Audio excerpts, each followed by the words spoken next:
Hello, everyone. 5:30 on the dot. Let's see.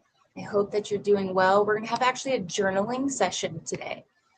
So I'm going to encourage you to grab your Empowered Day planner or a journal that you write in that you can just share with yourself or craft with yourself your intentions, your vision, how you see your life going down, how you would like to, what you would like to manifest.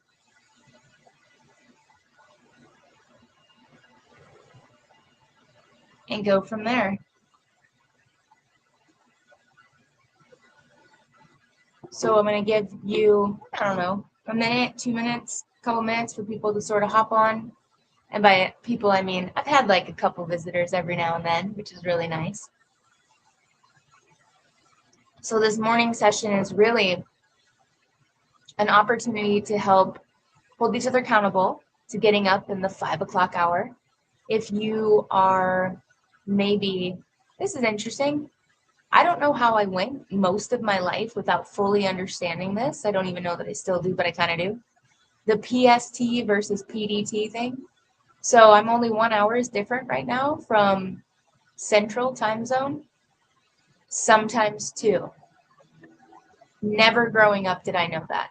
And I was in Oregon, always with my family in Central Time Zone. And for whatever reason,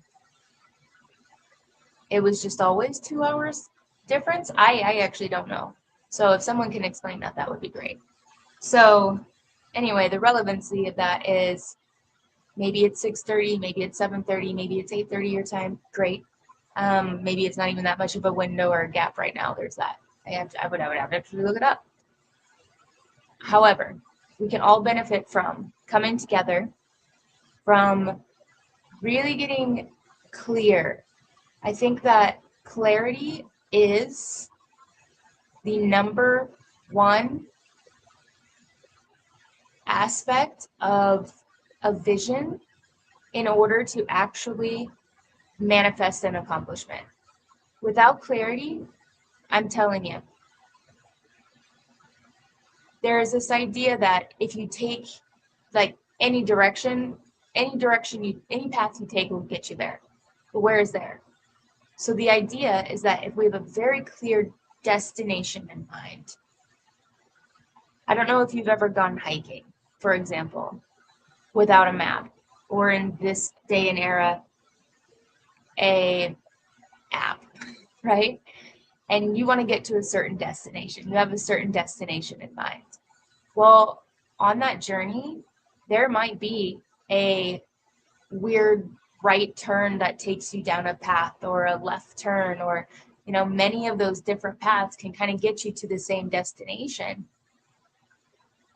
Knowing exactly what you want and how to get there maybe avoids all those pivots along the way, so you can be more inclined to go straight from point A to point B without all those distractions, or all the, oh, I should try this, or oh, what about this, or oh, what about this? And I'm speaking from experience.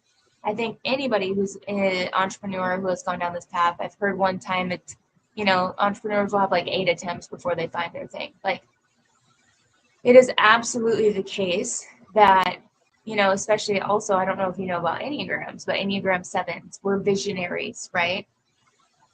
We have all these ideas. Ideas are like our thing. And those ideas all feel good. They feel good to explore. The mind loves the mental stimulation of it. Lots of other personalities do as well. It's not just an Enneagram 7 thing. However, it's real, especially for a 7. And if you're a 7, you know. And we can have a whole training session on just Enneagrams because they're fascinating. And that doesn't necessarily help us get results faster. So the clearer we are in understanding the direction that we want to go, the likelihood that we increase our chances of actually getting those results or manifesting. And by manifestation, I'm not talking about sitting and just visualizing without doing. Like, it takes massive action for sure to be able to accomplish goals. And sometimes that massive action can be a little bit of, I need these comments to be bigger because I actually can't read them, and I think that's spam. I think that's could be spam. Anyway, so massive action. Super important. Because I lost my train of thought. That happens too.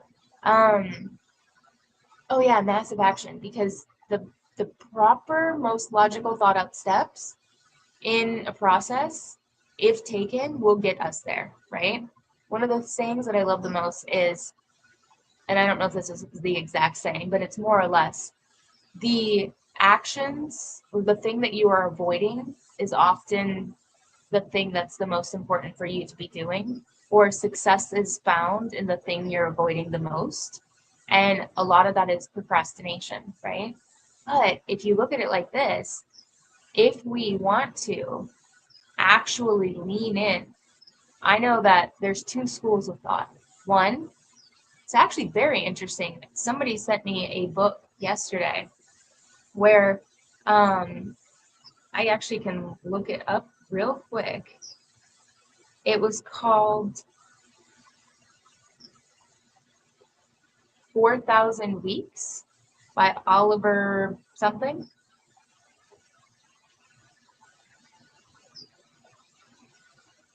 And what's interesting about this book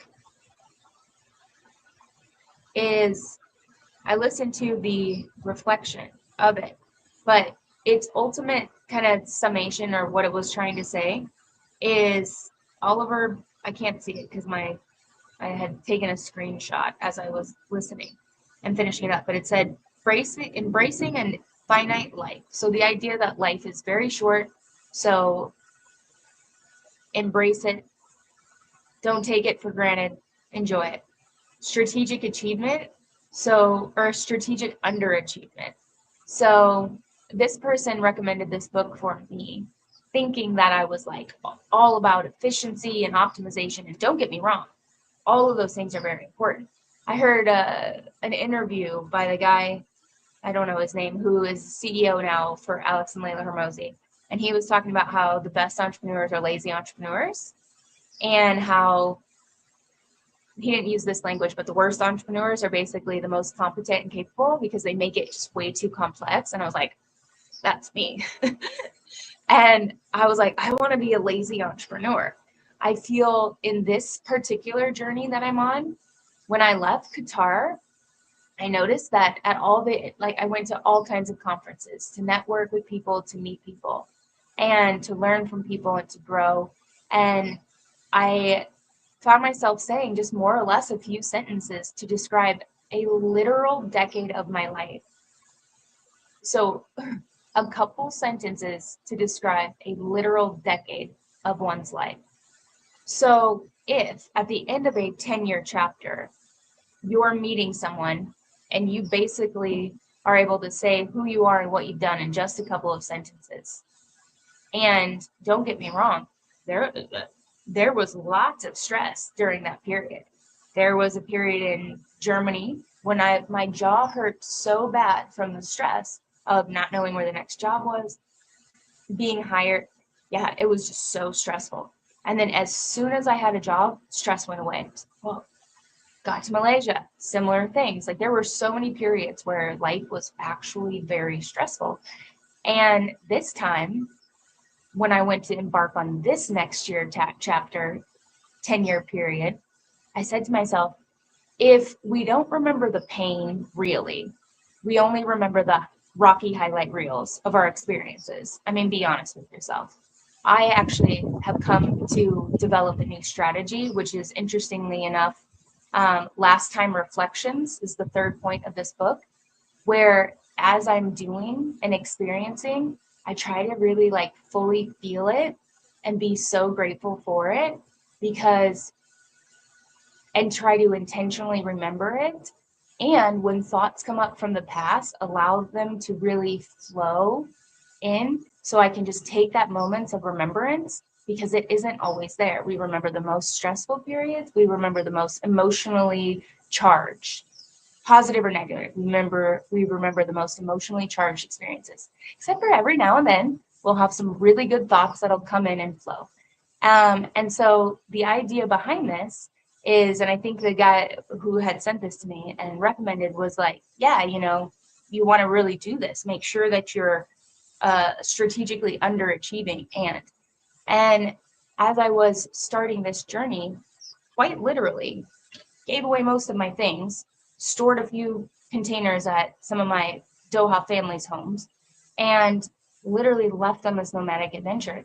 I felt like a car driving with 3 feet of headlights in front of me. That is it.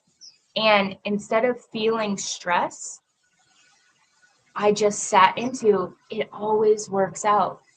Every single time I've made a vision board, I've been vision boarding since I was 23.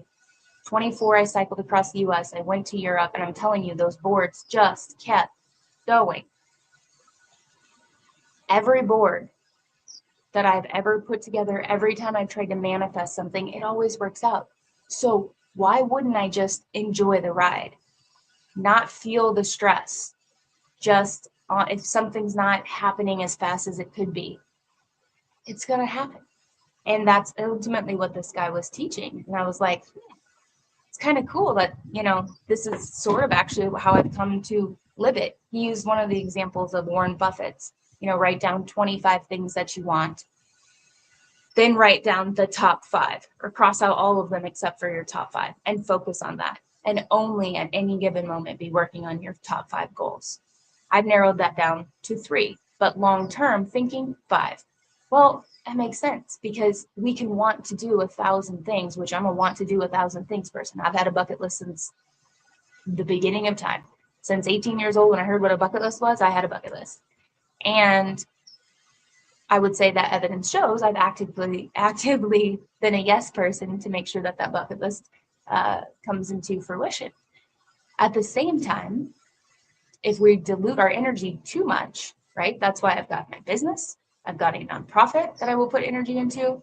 I have my health that I will put energy into. I have a select amount of friends that I will put energy into. And then I've got, I'm sure there's one other thing, more or less. Adventure, for sure. Adventure, learning, conferences, they're all kind of in that same bucket. I would also say business and conferences is the same bucket. So at this point in my life, I feel like my steak is very lean. I have cut off all of the fat. I also don't have kids. I also don't have a partner. So it's quite easy to do, or my steak just looks different than other people's steaks. So enjoy the journey and enjoy the ride.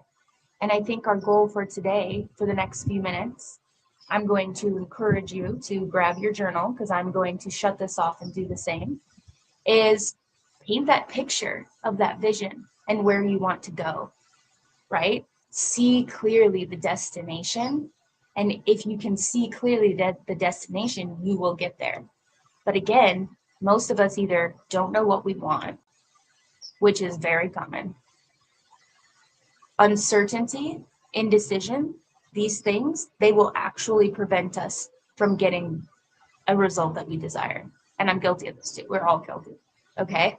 So if when you go to sit down and you paint your picture, you know what's your physical health, your mental health, and my friends, this is all in the planner. When you open the planner, the very first thing that you will do is you will take a personal holistic life assessment, where you will go through your physical health, your mental and emotional health, environmental health, which is important, relationships, family, friendships, spiritual life, vision, mission, experiences, career, finances and wealth, and learning. You will rank yourself with how much you prioritize these things every single day. And prioritizing your environment actually positively impacts your mental and emotional health. If you're place is cluttered and dirty, mind is gonna feel cluttered and dirty. It just is. So think about how you prioritize things and then paint the picture, the holistic life vision. So ultimately, we're doing something similar now. The more and more and more we remind ourselves daily of that with which we want to achieve and accomplish, the sooner and the likelihood that we will actually be able to manifest that reality. So if you can see yourself now living what you want your next chapter to look like, right? We're future focused. So we're living in the present. We're enjoying the moment. We're connecting with people. We recognize that we could die tomorrow. That is a hard reality. I drive all over the United States all over the time. Or I drive all over the United States all of the time.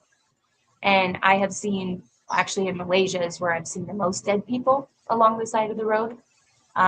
Several times many. There was one time that I missed an event.